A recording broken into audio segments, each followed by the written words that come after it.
Halo teman, selamat datang di Jelas Wikipedia. Kita udah sampai nih di episode ketiga ya. Di episode ketiga kali ini aku akan membawakan sebuah cerita yaitu berjudul Roulette Kenikmatan Membawa Kematian. Kisah ini diambil dari kisah temanku sendiri. Kita sebut aja namanya D ya. Jadi D ini ceritakan sama aku kisah bahwa pamannya itu telah meninggal karena roulette. Jadi si D ini saat berumur 10 tahun, orang tuanya itu atau ayahnya itu membeli rumah bekas rumah dari dukun ya. Aku nggak tahu jelasnya dukun apa, tapi dia ngomongnya bahwa itu dukun ya kan. Jadi ini pada hari Sabtu nih, dia si D ini dan juga pamannya ini disuruh lah membersihkan rumah yang udah dibeli sama ayahnya ini tadi ya kan.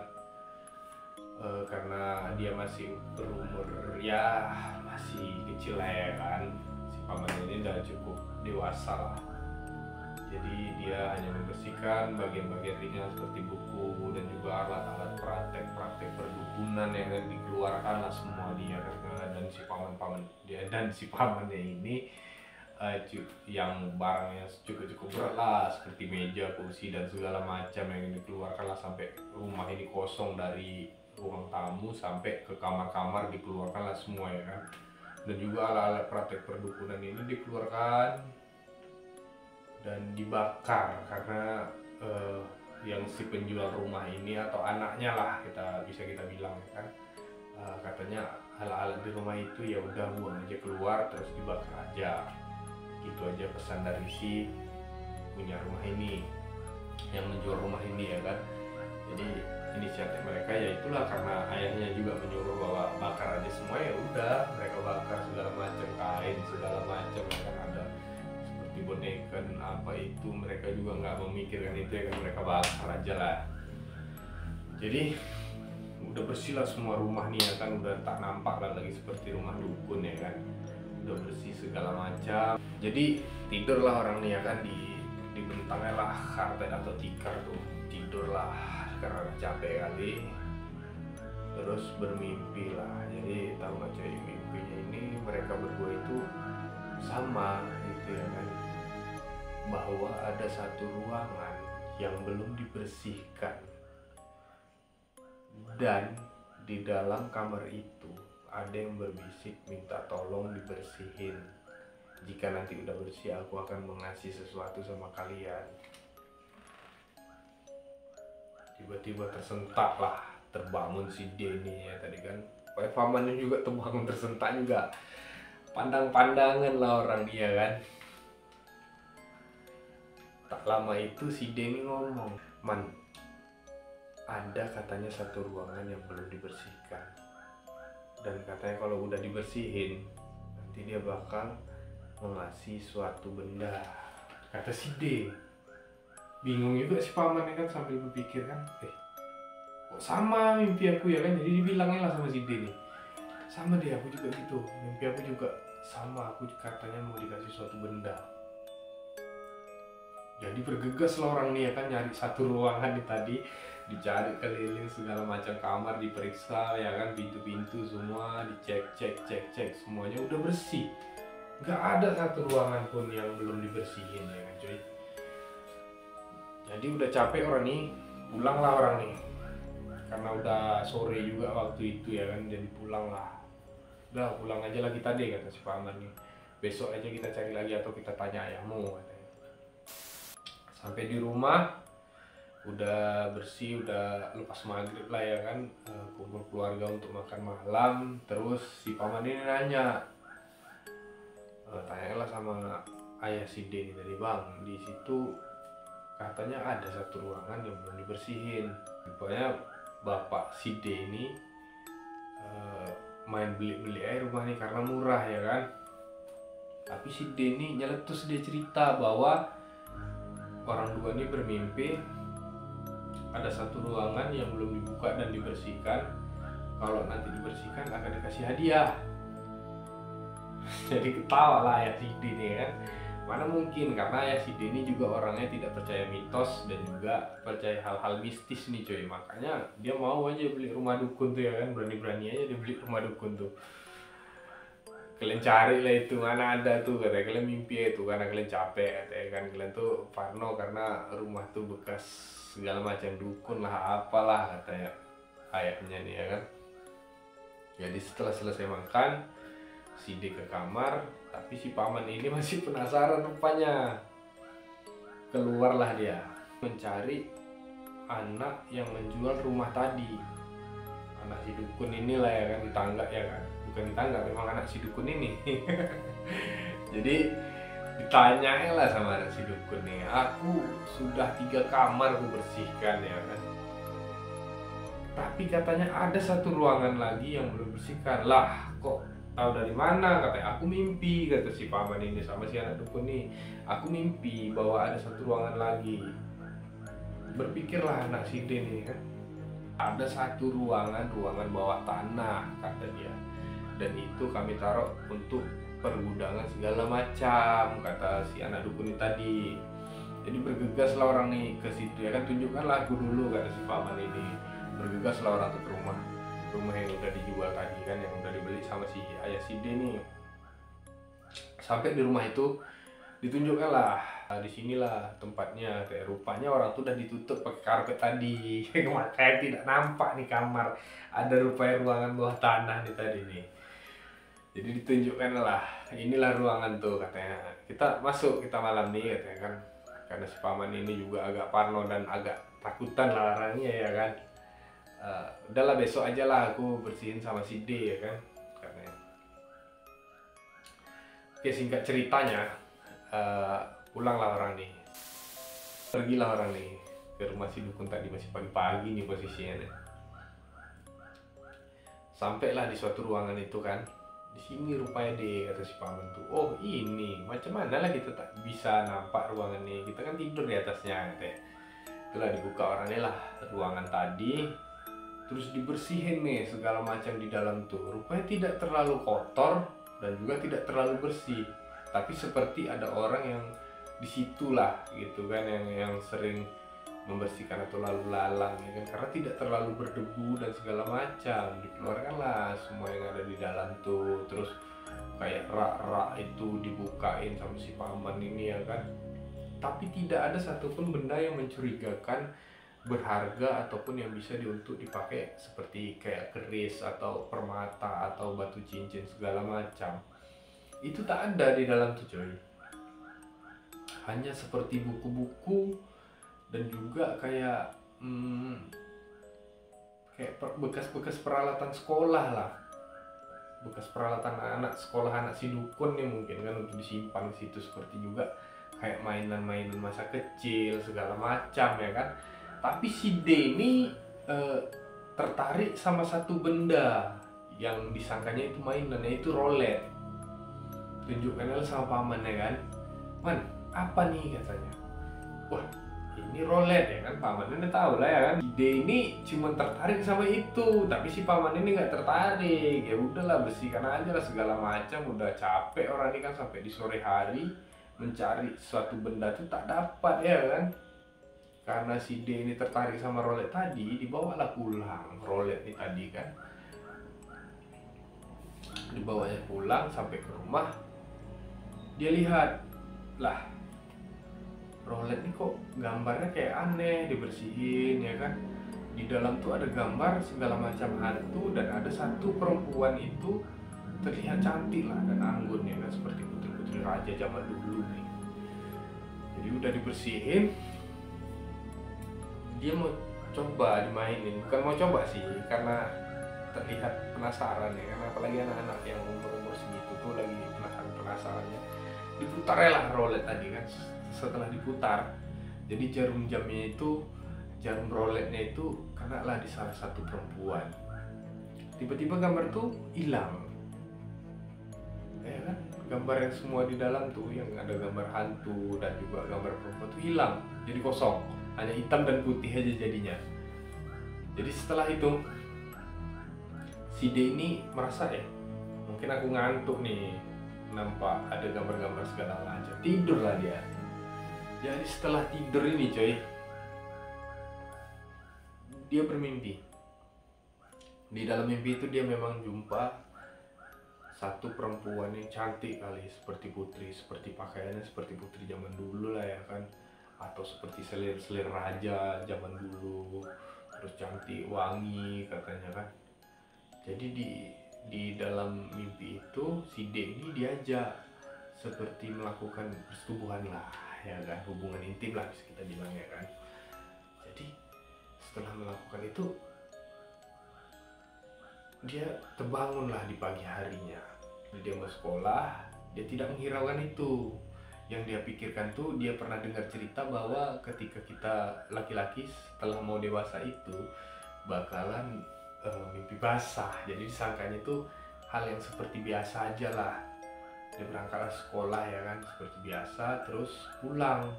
Habis pulang itu dia lihat rolet itu di siang hari memang ada gambar-gambar segala macam tuh ada masih, tapi dia masih penasaran kok gini ya kan, kok gambarnya malam tadi tiba-tiba hilang tapi ini kok ada lagi gitu ya kan. Jadi singkat ceritanya udah malam lah lagi, malam keduanya lah dia coba lagi kan, dicobanya lagi posisi arah jarum rolet nih tadi ke perempuan tuh lagi tadi lagi ya kan. Jadi mimpi itu masih sama, melakukan hal yang itu juga, paginya juga dia basah gitu ya kan. Jadi dia inisiatif lah untuk menceritakan hal ini sama pamannya, karena dia juga orangnya cukup dekat lah sama pamannya ini kan, karena dari kecil udah main sama pamannya segala macam. Diceritakan lah ke si pamannya ini bahwa dia mimpi setelah putar rolet ini gitu kan.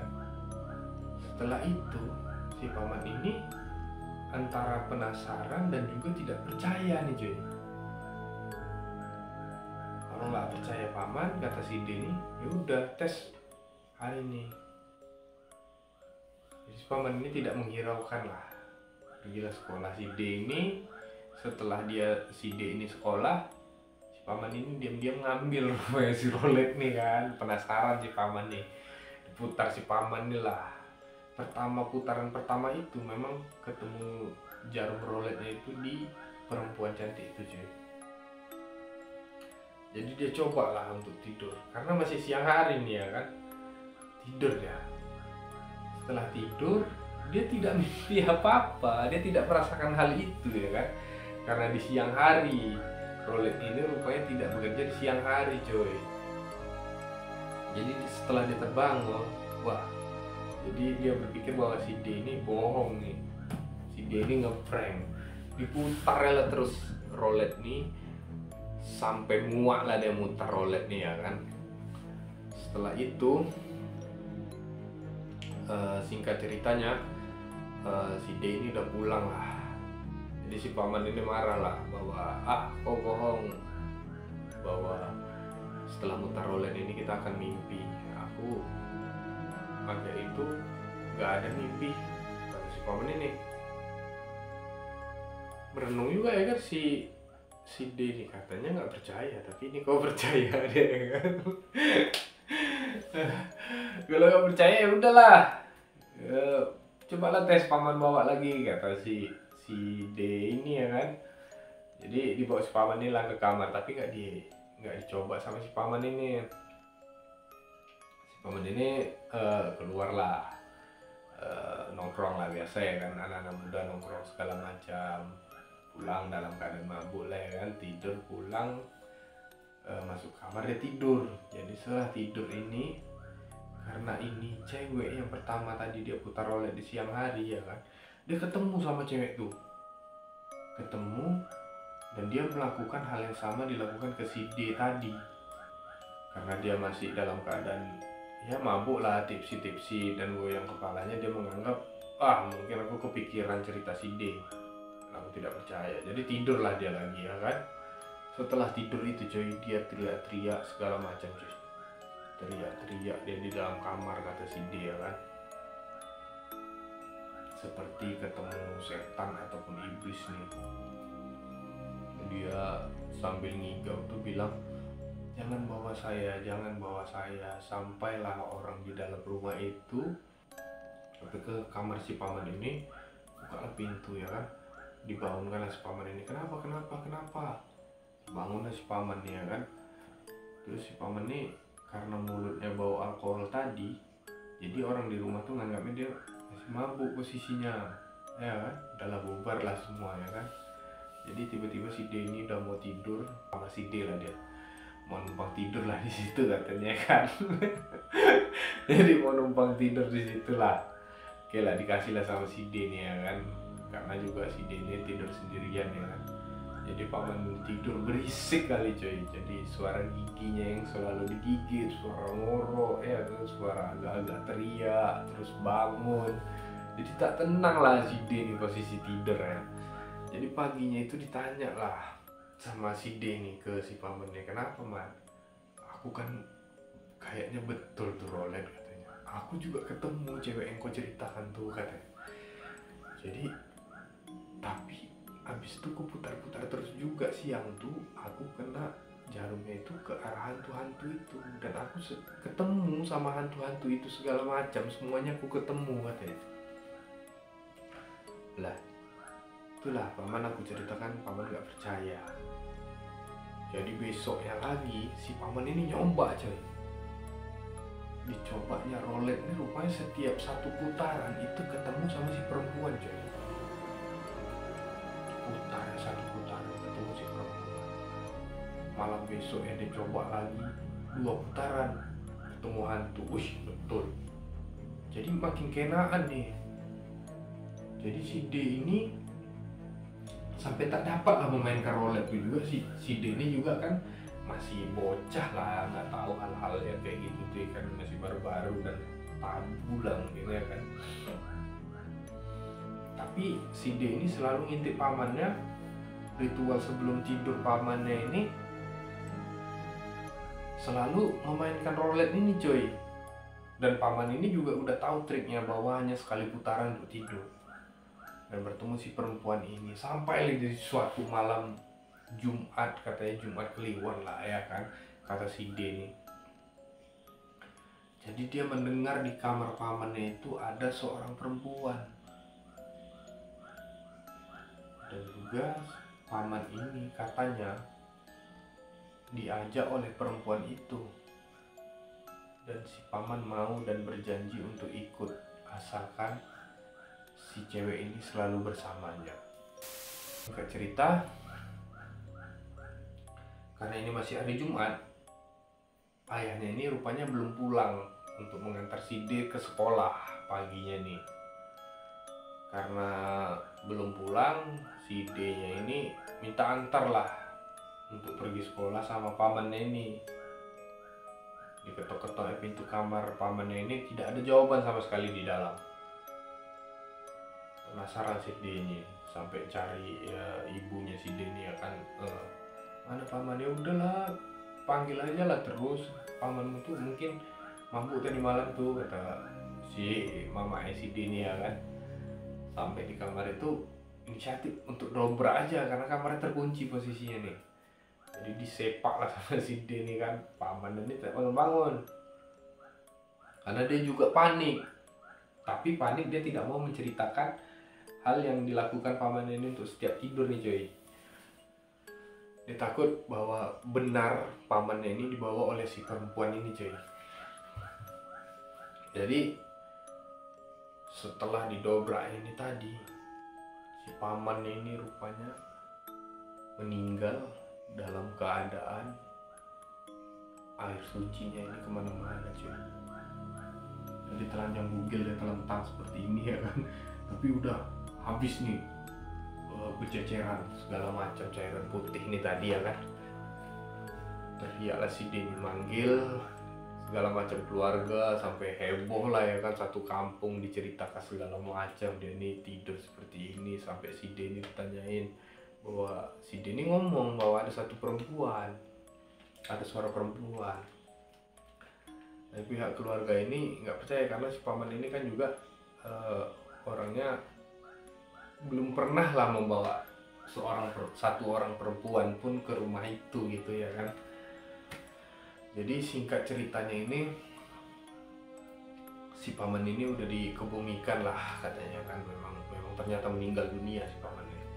Jadi dikebumikan lah. Setelah itu si D ini bersihkanlah kamar tuh tadi kan, kamar si paman tadi, bekas-bekas air kesucian dia tadi menyebar kemana-mana. Jadi udah siap dibersihkan nih, si D ini masih penasaran nih mencari rolet itu kemana sih ya kan. Sampai seisi rumah tuh ditanyain, mana mah mainan rolet tadi, ditanya sama mak dia tadi kan. Mak dia ini tak tahu, dan juga memang tidak ada benda ini lagi. Setelah dia bersihkan tuh tidak ada, segala macam semuanya. Jadi ceritanya tidurlah di kamar paman itu ya kan. Tidur karena capek udah membersihkan segala macam, udah bersih, tidurlah dia. Jadi di dalam tidurnya itu si paman ini pamit dan juga mengatakan, jika ketemu rolet itu lagi, tolong jangan dimainkan dan dimusnahkan saja. Karena si paman ini udah bahagia bersama perempuan yang ada di dalam rolet ini tadi, cuy. Sampai di sini dulu kisah episode 3 kita kali ini. Jangan lupa untuk saksikan episode-episode selanjutnya.